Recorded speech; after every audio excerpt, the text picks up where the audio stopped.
We're here in Atlanta, Georgia at the Citrix Synergy conference, and I'm here with Tim Minahan. Can you tell me a little bit about your role at the company and what you're doing here with Citrix? Certainly. Well, first, thanks for taking the time out to speak with me.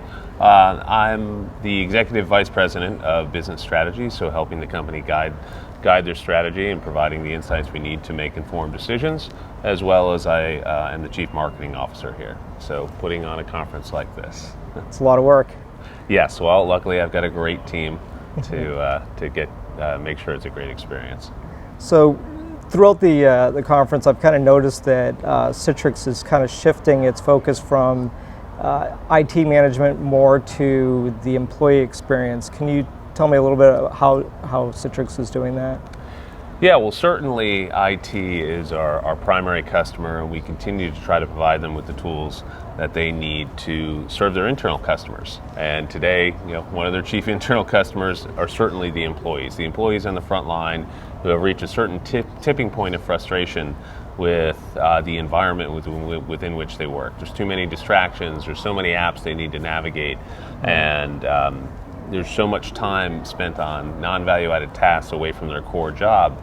And so with our digital workspace, what we're trying to do is remove the noise from the employee's day, giving IT the ability to be the hero in the story by presenting employees with a digital workspace that gives them everything they need to be productive in one unified experience. So single sign-on access to all of their apps and their content, whether those are SaaS apps, mobile apps, virtual apps. And secondly, ensuring that it's secure, so applying dynamically security policies because we understand the behavior of the user, how they log in and the like, without getting in the way of experience. And then the third one, which is super exciting, was core of the announcements here at Synergy this week, is really infusing intelligence into that workspace. So machine learning, simplified workflows, or micro apps that really change the workspace from a place where I go to launch apps to a place where my day is curated for me, presenting me with the right insights and the right tasks so I can remove the noise from my day and get on with my core job. I think we saw that example in the keynotes with Maria, who was frustrated with all the different apps that she had to, different interfaces, different ways of doing things, and bring that all together into Workspace. That was, I think, makes the workflow a lot quicker and easier and similar experience. Right, Maria was our everyman in the scenario, and I think all of us, whether we're working in IT or some other function, we have that experience ourselves. We're like, gee, I wasn't hired to spend my day approving expense reports or managing performance reviews, but it does suck up a lot of our time. It does require us to learn a new interface of an application we might touch once a week, once a month, once a quarter, once a year, as well as all the authentication across those. And so what the Workspace does is eliminates all of that noise, gives you sign-on access to everything you need, and then curates your day. And I guess one of the other takeaways that I had from the was that you're starting to really do a lot more with security and kind of securing the person rather than the environment, right? So what are some of the things you guys are doing in that respect? Yeah, absolutely. You hit the nail on the head. Our philosophy around our security model is really organized around being people-centric. Too often we have tools and apps and devices that we're worried about securing the device, or we're worried about securing the network, and we still provide capabilities to do that. But really, if you think about it, the only device that's going to matter in the next few years is you. I mean, think about how many different environments in which you conduct work and try to access applications and information today. Right. You might start your day like me. First thing you do is wake up, check the smartphone.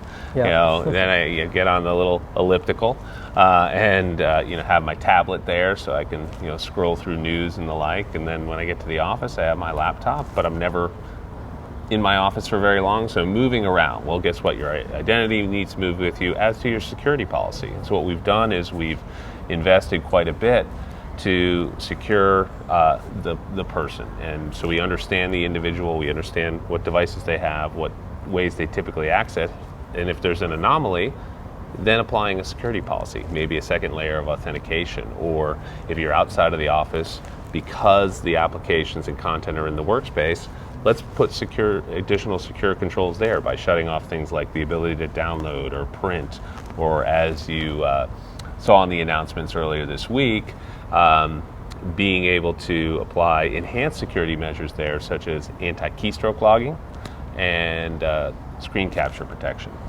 Yeah, that was pretty big. And I like the fact that it doesn't just stop the key logging, but it feeds in false information. Right.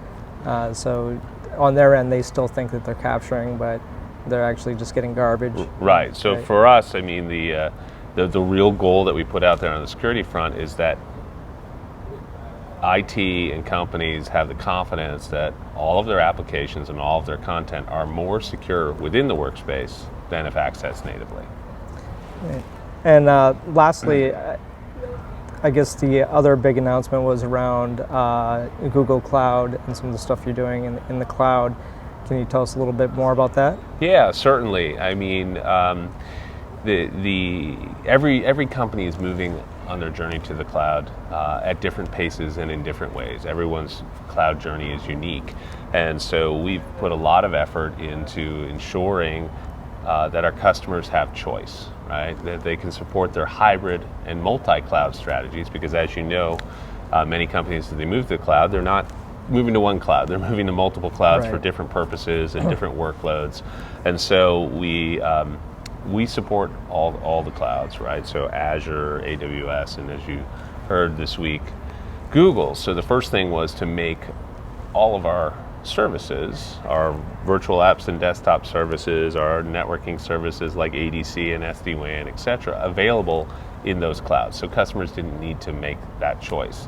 The second thing is providing a control plane that allows a customer to have the flexibility to move their workloads between their data center and a cloud, or between multiple clouds as they see fit. And then the third thing is bringing in our analytics to give them better insight into the performance and cost across all of those zones, so that they can determine, hey, when's the right time to move it, or maybe I should be moving it back. Well, thanks, Tim, for taking the time to speak with VMblog, and we hope you have a great show. Fantastic. Thank you for being here. It's been a pleasure.